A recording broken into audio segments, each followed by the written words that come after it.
الرحیم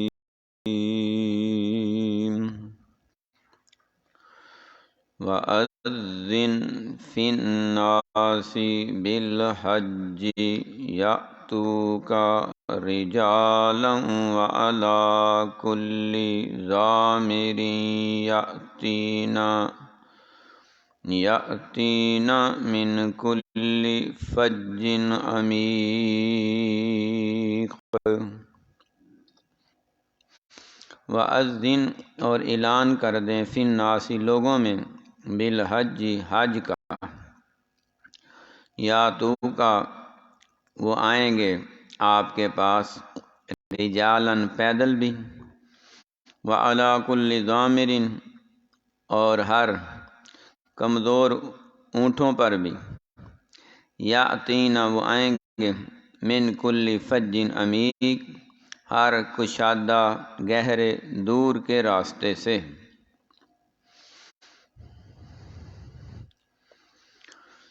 بیت اللہ کی محبت اللہ تعالیٰ نے ہر ایماندار آدمی کے دل میں رچا دی ہے۔ جس کعبۃ اللہ کی طرف رخ کر کے ہم نمازیں پڑھتے ہیں، کئی سال بیت گئے ہیں، اس بیت اللہ کی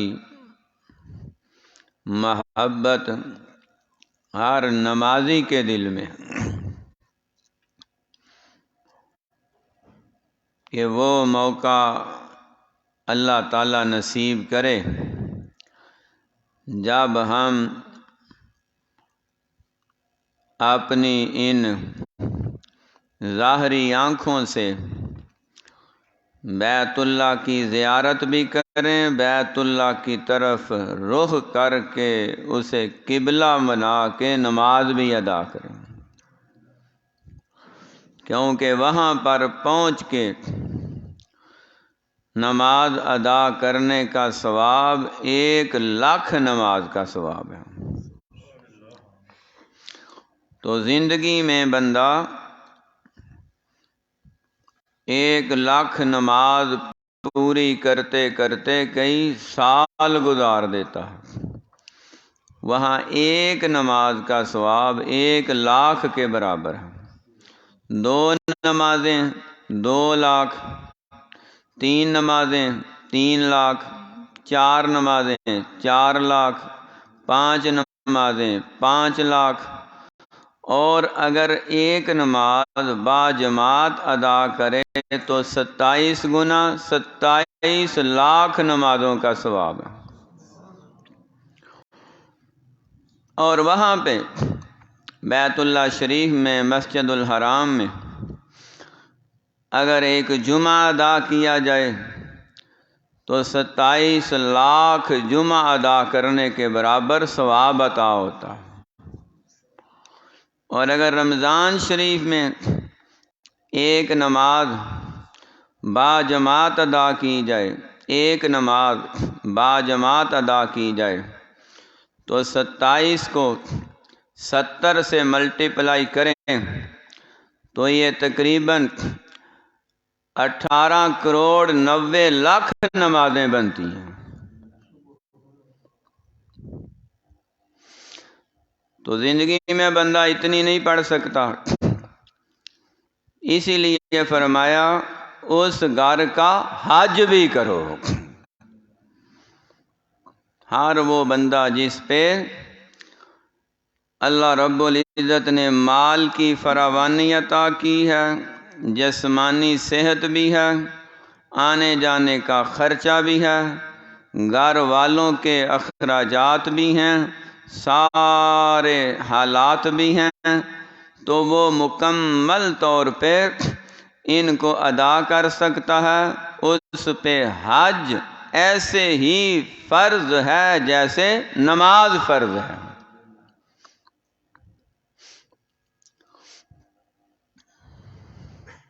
اللہ رب العزت نے فرمایا، اے پیارے ابراہیم، علیہ التحیۃ والتسلیم وأذن فی الناس بالحج، اعلان کریں لوگوں میں آئیں وہ حج کریں۔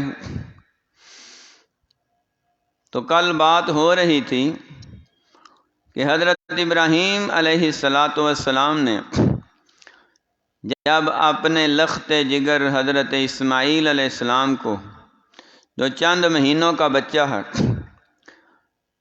اور ان کی والدہ سیدہ ہاجرہ کو، ماں بیٹے کو، اپنی بیوی اپنے بیٹے کو، ان ماں بیٹے کو اس وادی غیر ذی زرع میں، جہاں دور تک کوئی انسانی آبادی نہیں، کوئی کھیت نہیں، باغ نہیں، چشمہ نہیں، زندگی کے آثار نظر نہیں آتے، وہاں پر انہیں تنہا چھوڑ کے جا رہے ہیں۔ تو پہاڑ کے اس طرف جا کے ایک دعا کی، ربنا انی اسکنت من ذریتی بواد غیر ذی زرع عند بیتک المحرم ربنا لیقیموا الصلاة فاجعل أفئدة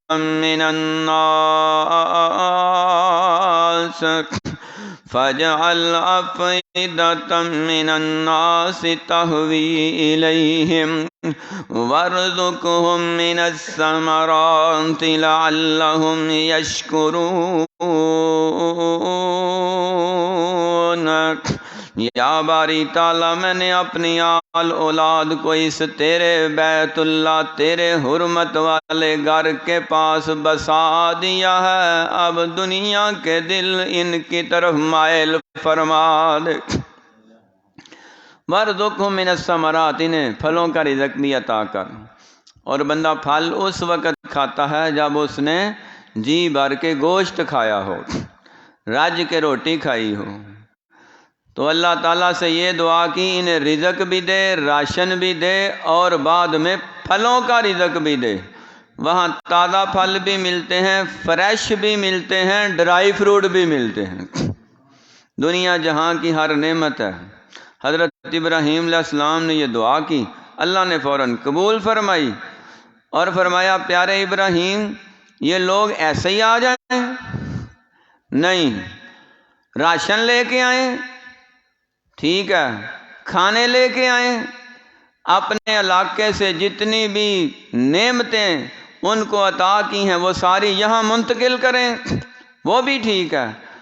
اے ابراہیم، آپ نے اپنی اولاد کے لیے تو مانگا، ہم نے عطا کیا، یہاں کے رہنے والوں کے لیے راشن مانگا، ہم نے عطا کیا، رزق مانگا، عطا کیا، انہیں پھلوں کا رزق عطا کیا، لیکن یہاں آ کے خالی چلے جائیں یہ نہیں ہو سکتا۔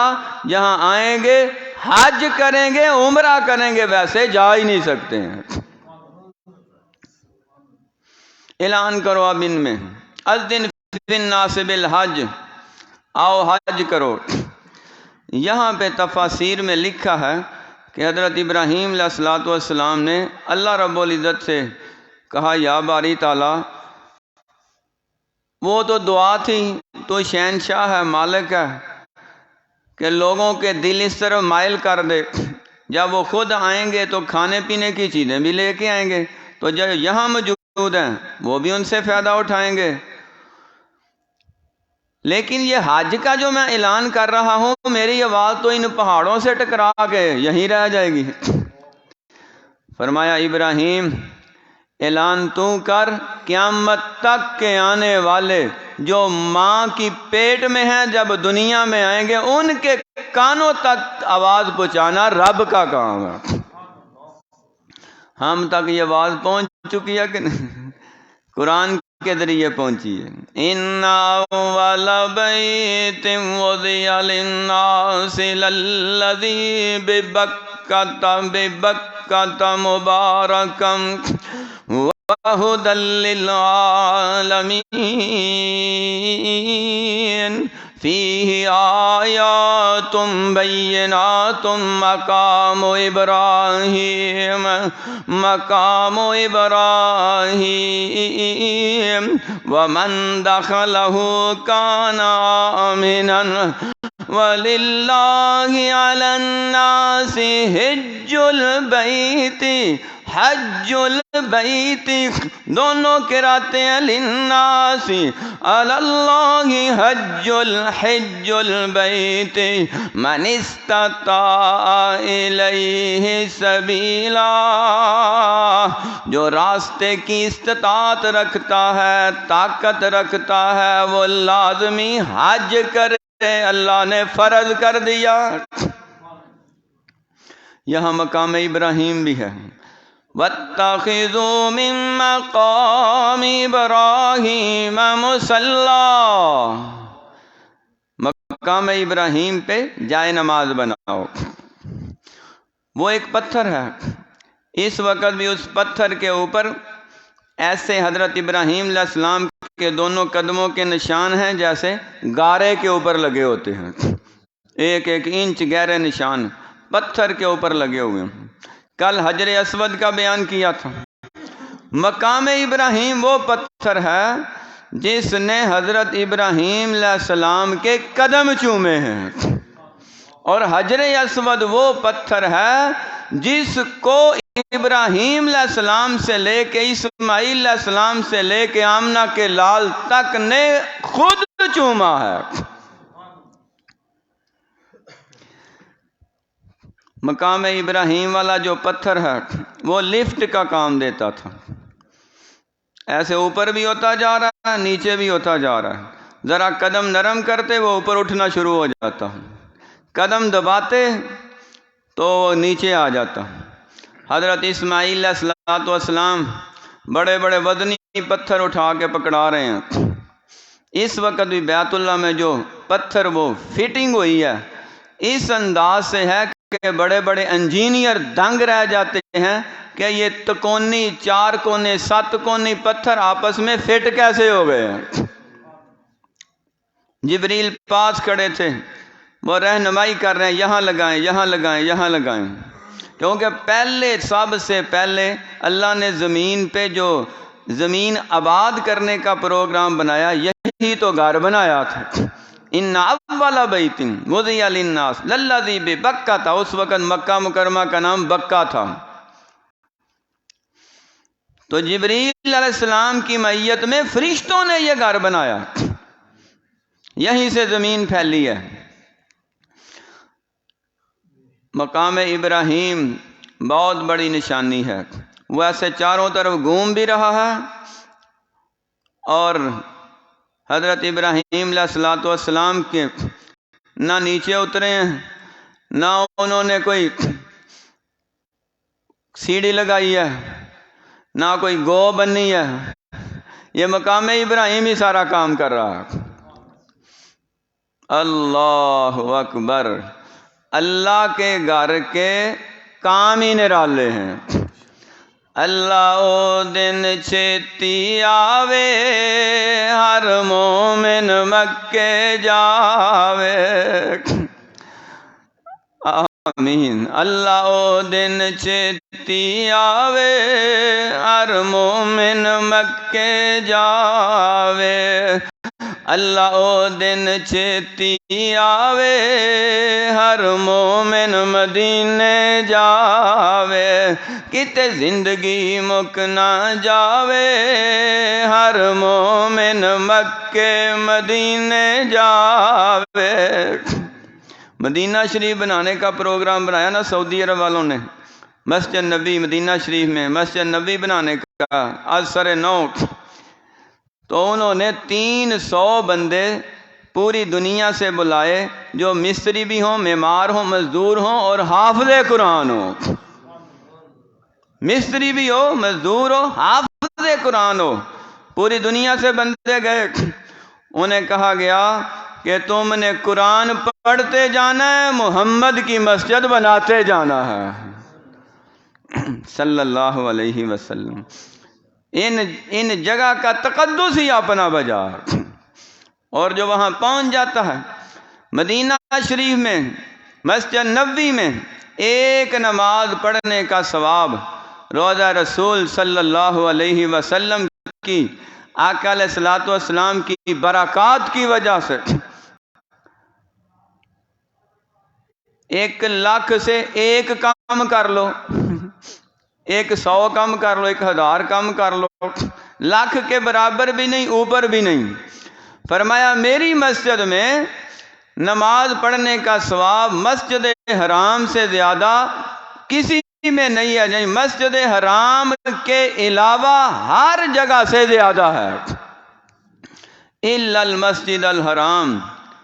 بیت اللہ کا 1,00,000 بتایا، قبلہ اول مسجد اقصی بیت المقدس کا 50,000 بتایا، لیکن مسجد نبوی کی تعداد نہیں بتائی۔ فرمایا یہاں پہ نماز پڑھنے کا ثواب بیت اللہ کے بعد سب سے زیادہ ہے۔ اللہ تعالیٰ دونوں مقامات کی حاضری نصیب فرمائے۔ تو فرمایا اعلان کرو حج کا، لیکن حج تو صرف مکے میں ہوتا ہے، مدینہ شریف میں تو حج ہوتا ہی نہیں۔ حج کا طریقہ کچھ دن پہلے بیان ہو چکا ہے، یعنی 8 ذو الحج کو اپنے ہوٹل سے یہ احرام باندھ کے یا بیت اللہ سے احرام باندھ کے مینا کی طرف جانا ہے، مینا میں 8 کا دن گزارنا ہے، رات گزارنی ہے، پھر 9 کو آگے 9 ذو الحج کو عرفات میں پہنچنا ہوتا ہے، عرفات میں وہ دن گزار کے پھر رات مزدلفہ میں گزارنی ہے، اور آگے 10ویں تاریخ کو مینا میں واپس آنا ہے۔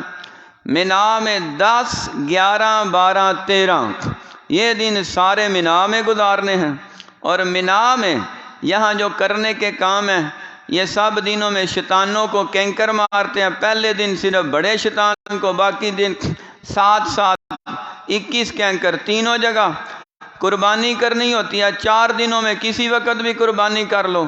سر مڈانا ہوتا ہے ٹینڈ کرا کے۔ عورتوں کے لیے یہ ہے کہ وہ 1 انچ بال کسی بھی حصے سے بالوں سے، سر کے بالوں سے کہیں سے بھی 1 انچ بال کاٹ لیں تو بعد میں احرام کھول کے آ کے طواف افاضہ کرنا ہے مکہ شریف میں۔ بیت اللہ کا طواف کرنے سے حج مکمل ہو جائے گا۔ اللہ سب کے نصیب میں فرمائے۔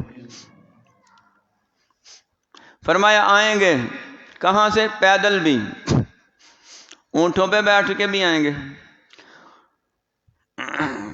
ظاہر بات ہے وہ اس وقت ہوائی جہاز تو تھے نہیں، تو اونٹوں کو اس دور میں کیا کہتے تھے؟ صحرائی جہاز۔ یہ صحرا کا جہاز ہے، اونٹ کو صحرا کا جہاز کہا جاتا تھا۔ اور اس وقت ہوا میں اڑنے والے ہوائی جہاز ایروپلین آ گئے ہیں، لیکن جہازوں پہ جانے والے وہ بھی ہیں۔ اب بھی اونٹوں پہ، گھوڑوں پہ، سواریوں پہ، گاڑیوں پہ، کاروں پہ اور پیدل آنے والے اگر شمار کیے جائیں تو ان کی تعداد باہر سے آنے والوں سے زیادہ بن جاتی ہے۔ گاڑیوں سے آ رہے ہیں دوسرے ملکوں سے، قریب کے ملکوں سے، عرب امارات سے۔ جیسے کل بتایا تھا ایک آدمی کے بارے میں پتہ چلا ہے، وہ پاکستان سے سائیکل پہ گیا عمرہ کرنے کے لیے۔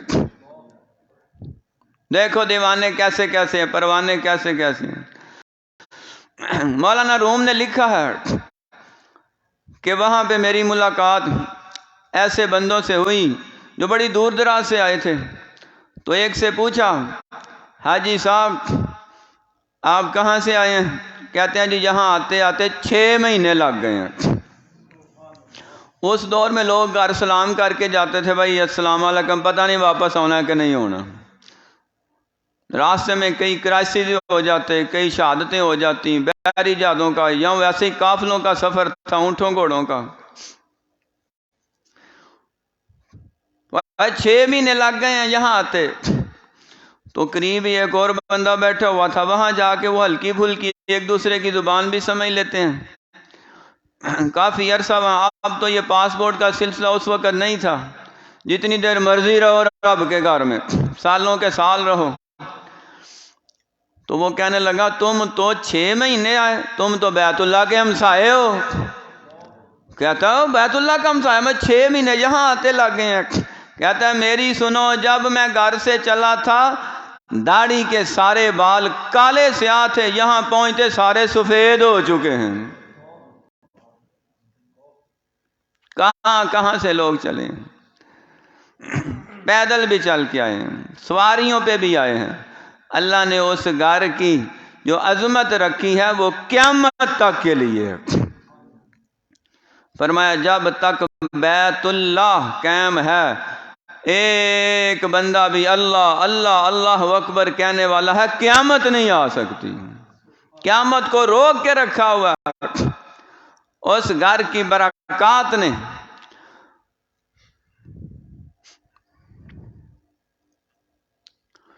تو حضرت ابراہیم علیہ السلام کو بھی یہ حکم تھا، اور ایک حدیث میں ہے وَأَذِّن فِي النَّاسِ بِالْحَجِّ کا حکم خود آمنہ کے لال کو ہوا، سرکار دو عالم صلی اللہ علیہ وسلم کو ہوا پیارے نبی آپ بھی اعلان کریں، اسی طرح جیسے ابراہیم علیہ السلام نے اعلان کیا تھا تو آپ نے پھر یہیں پہ مدینہ شریف میں بھی اعلان کیا، مکہ شریف میں جا کے اسی جگہ جبل ابی قبیس پہ کھڑے ہو کے اعلان کیا کہ لوگو حج کرو، حج فرض ہے۔ تو حجۃ الوداع کے موقع پہ بھی دوبارہ اعلان کیا حج فرض ہے۔ تو ایک آدمی نے کہا کیا ہر سال فرض ہے؟ فرمایا حج فرض ہے۔ کچھ نے کہا جی ہر سال فی کل عامن، فرمایا حج فرض ہے۔ اس نے کہا جی ہر سال فرض ہے۔ میں لو قلت نعم لا واجب، اگر میں نعم کہہ دیتا تو ہر سال ہی واجب ہو جاتا، لیکن ہر سال کون یہاں آتا؟ زندگی میں ایک بار زندگی میں جو صاحب استطاعت ہے، طاقت بھی ہے جسمانی اور مالی، زندگی میں ایک بار لازمی حاضری دے، اور جو وہاں سے ہو کے آ جاتا ہے فرمایا وہ ایسے حج کر کے واپس آ رہا ہے جیسے آج پیدا ہوا ہے، سارے گناہوں سے پاک صاف ہو جاتا ہے۔ ان الحج یہدم ما کان قبلہ، ان الہجرۃ تہدم ما کان قبلہا، ان الاسلام یہدم ما کان قبلہ۔ کلمہ پڑھنے سے بھی سارے گناہ معاف ہوتے ہیں، ہجرت کرنے سے بھی سارے گناہ معاف ہوتے ہیں، اور حج کرنے سے بھی سارے گناہ معاف ہوتے ہیں۔ حج کا ثواب ہجرت کے برابر قرار دیا، حج کا ثواب کلمہ پڑھنے کے برابر قرار دیا۔ اتنا ثواب ہے، جیسے کوئی کافر مسلمان ہو گیا ہے تو جو مسلمان وہ حج کرے گا اس کو تو اتنا ثواب ہے کہ وہ سمیٹنا بھی چاہے تو شمار ہی نہیں ہو سکتا، کیونکہ اس نے حضرت ابراہیم علیہ السلام کی یاد کو تازہ کیا، اسماعیل علیہ السلام کی یاد کو تازہ کیا، اماں جی ہاجرہ کی یاد کو تازہ کیا ہے، اس نے آمنہ کے لال کی یادگار کو تازہ کیا ہے، صحابہ اکرام کی یادگار کو تازہ کیا ہے، اہل بیت اطہار کی یادگار کو تازہ کیا ہے۔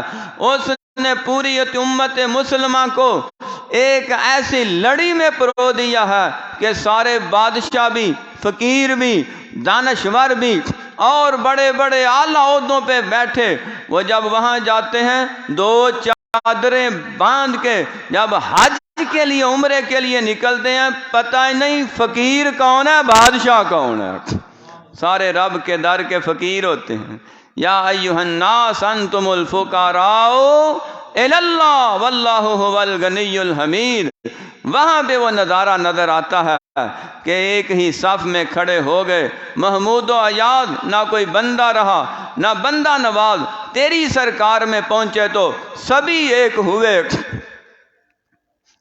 یہ اللہ رب العزت نے اس گھر کا اعزاز رکھا ہے، اللہ تعالی ہمیں بھی بار بار حاضری نصیب فرمائے۔ تو وہاں جا کے کچھ مزید کام کرنے ہیں حج کے دنوں میں، ان کا ذکر اگلی آیات میں ہے۔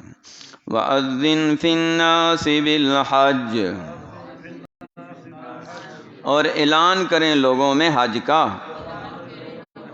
یأتوک رجالا، وہ آئیں گے آپ کے پاس پیدل، وعلی کل ضامر، اور یہاں پہ یہ یاتوکا سے یہ بھی ایک تفسیر لکھی ہے کہ آئیں گے آپ کے پاس، یعنی ابراہیم علیہ السلام کے پاس یا نبی پاک صلی اللہ علیہ وسلم کے پاس۔ تو ابراہیم علیہ السلام تو وہاں ہے نہیں، وہ تو یہ عراق میں ان کی قبر شریف ہے، مرکز ہے، لیکن نبی پاک صلی اللہ علیہ وسلم نے ایک حدیث میں فرمایا جو حج کرنے آئے وہ میری قبر پہ لازمی حاضری دے، میں اس کی شفاعت کروں گا۔ تو جو حج کے لیے جاتا ہے اس پہ مدینہ منورہ حاضر ہونا حدیث کی روح سے واجب ہے، وہ آقا علیہ السلام کی قبر پہ بھی، آپ کے روضے پہ بھی حاضری دے تاکہ حج بھی مکمل ہو جائے، پیارے نبی صلی اللہ علیہ وسلم کے روضے کی بھی زیارت نصیب ہو جائے۔ یأتوک رجالا وعلی کل ضامر، وہ آئیں گے آپ کے پاس پیدل چل کے اور ہر دبلے پتلے اونٹ پر، یاتین من کل فج عمیق، آئیں گے ہر کشادہ راستے سے جو بہت ہی گہرا ہو، جو بہت ہی دور کا ہو۔ صدق اللہ العظیم۔